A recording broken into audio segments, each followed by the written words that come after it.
देवरिया में एक तरफा कार्रवाई बंद करो, बंद करो, बंद करो। पीड़ित परिवार को न्याय दो, न्याय दो, न्याय दो। कि सबसे ज्यादा जातिवादी पार्टी कोई है तो वो भारतीय जनता पार्टी है।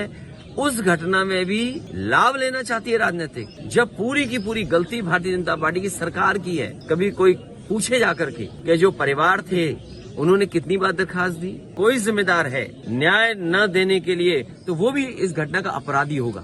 धीरे धीरे बहुजन समाज एकजुट हो रहा है और उसे समझ भी आ रहा है कि उसके साथ जातिवाद होता है। दो वीडियो आपको हमने शुरू में दिखाया। अखिलेश यादव ने साफ कहा है कि बीजेपी देवरिया को लेकर राजनीति कर रही है और सबसे घोर जातिवादी पार्टी है। लेकिन मैं ऐसा कुछ भी नहीं बोलना चाहता जिससे किसी तरह का माहौल खराब हो। बस मैं इतना कहूँगा कि जो देवरिया में हुआ उसके लिए प्रशासन जिम्मेदार है। वहीं लोग प्रदर्शन करने भी लगे हैं और देश भर से जो तमाम जो SC ST OBC के संगठन हैं वो जा रहे हैं देवरिया। नमस्कार, मैं शंभू कुमार सिंह और आप देख रहे हैं नेशनल दस्तक। आप सबको पता है देवरिया में क्या हुआ था। देवरिया में जमीन को लेकर विवाद था। कहा जा रहा है कि 10 बीघा जमीन था। सत्यप्रकाश दुबे के एक भाई थे, उनके भाई से लड़ाई चल रही थी। उनका जो भाई था वो जाकर प्रेम यादव के यहाँ रहता था। प्रेम यादव आर्थिक रूप से संपन्न थे, राजनीतिक रूप से भी सचेत आदमी थे, सरपंच भी रहे थे, ब्लॉक पंचायत सदस्य भी रहे थे। उनके यहाँ उनका भाई रहता था। उन्होंने उनको जमीन कर दी थी, वो सारी जमीन उनके नाम लिखती थी, 10 बीघा जमीन। मामला पूरा सब जुडिस था, कोर्ट में चल रहा था। किसी चीज को लेकर उस दिन प्रेम यादव जो है वो सत्यप्रकाश दुबे के घर जाते हैं, क्योंकि उसके अगले ही दिन कोर्ट में सुनवाई थी और वहां उनकी लाश मिलती है प्रेम यादव की। अखिलेश यादव की माने तो उनके गर्दन पर गराती मारा गया था, काटा गया था, लाश मिलती है। ये पता नहीं चल पाया कि उसकी हत्या किसने की है, कैसे हुआ। वैसे ब्राह्मण सभा के एक नेता ने जरूर कहा कि ये कैसे पता चलेगा कि प्रेम यादव की हत्या हुई, हो सकता है गिर के मर गया हो, ये कहना है।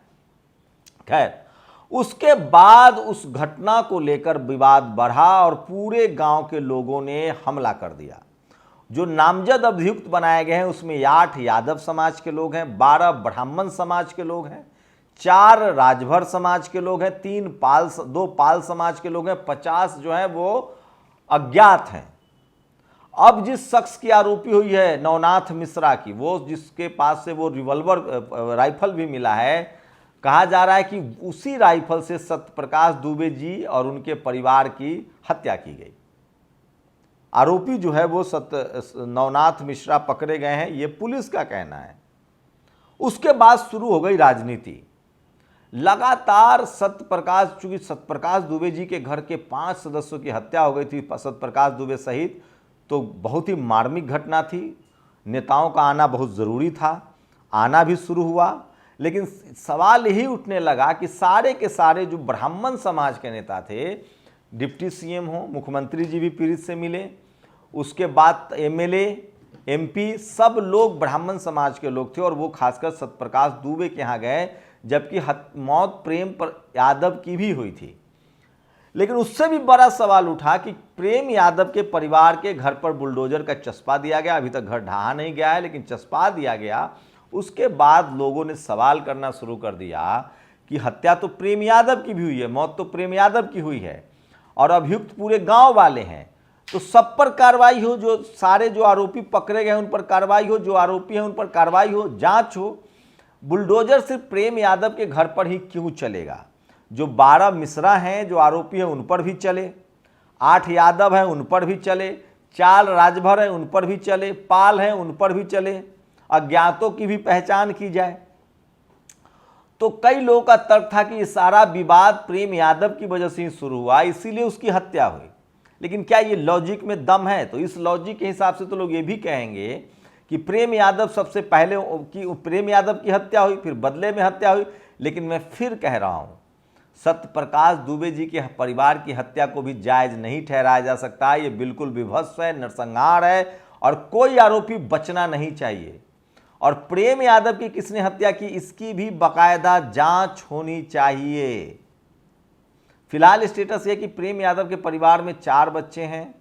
सत्यप्रकाश दुबे के उनकी एक बच्ची है, उनका बेटा, 2 बेटा है, वो सब अब सुरक्षित है, उनको मुआवजा मिले दोनों पीड़ित परिवार को जो आरोपी हैं, जिन लोगों ने भी हत्या की है, चाहे प्रेम यादव का हत्यारा हो, चाहे सत्यप्रकाश दुबे का हत्यारा हो, इन सब की जांच हो, इन सब को पकड़ा जाए, इन सब पर कठोर कार्रवाई हो।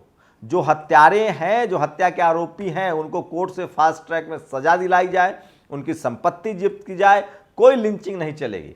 लेकिन सबसे ज़्यादा सवाल पॉलिटिक्स को लेकर उठने लगे, राजनीति को लेकर उठने लगी कि आखिर क्यों सारे सवर्ण, खासकर ब्राह्मण समाज के नेता सत्यप्रकाश दुबे के यहाँ गए, जबकि प्रशासन का काम था कि जो दोनों पीड़ित परिवार है उसकी सूद लेता, उसको आरोपियों को पकड़ा जाता, जो प्रेम यादव का हत्यारा है वो भी पकड़ा जाए, और जो सत्यप्रकाश दुबे जी का हत्यारा है, उनके परिवार का हत्यारा है, वो भी पकड़ा जाए।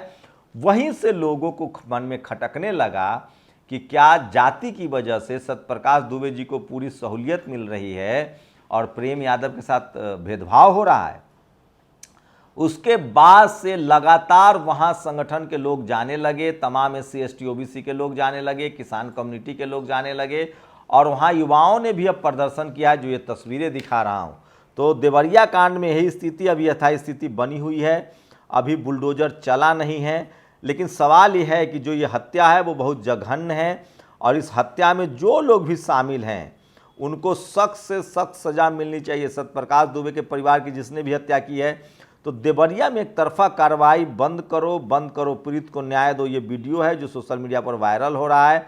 तो तमाम लोग जो हैं वो अब घरों से निकलने लगे, और सोचिए सोशल मीडिया का दौर है, अब कोई खबर कहीं छुप नहीं पाती है। बहुजन समाज के लोग भी बहुत जागरूक हैं, उनकी डिमांड है कि किसी भी कीमत पर किसी को भी बख्शा नहीं जाए, और जिसने भी इस तरह के जघन्य अपराध किए हैं उन पर सख्त से सख्त कार्रवाई हो। तो देवरिया मामले में ही अपडेट है कि अब तक प्रेम यादव के घर पर जरूर नोटिस चस्पा था। उनके वकील ने खुद कहा है कि कुछ ज़मीन जो बाउंड्री है वो ज़रूर ज़मीन जो है वो सरकारी अवैध ज़मीन है।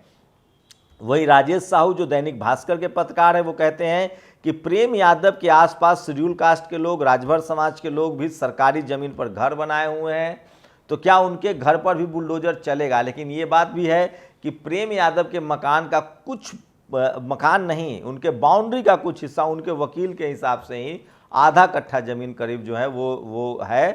तो प्रशासन का ये हक है। इसी तरह का मामला जो मध्य प्रदेश में हुआ था, जो दुबे जी थे जिन्होंने पेशाब कर दिया था, उनके भी इसी तरह से बाउंड्री वाल को ढहा दिया गया था, जिसको अवैध बताया गया था। लेकिन धीरे धीरे जो बहुजन समाज है उसकी पूरी सिंपैथी प्रेम यादव के पक्ष में है। उसके बाद योगी जी का बड़ा फरमान भी आया है कि किसी भी ज़मीनी मामले में तुरंत निपटारा हो, तहसीलदार हो, SDM हो, इनकी जिम्मेदारी बनती है।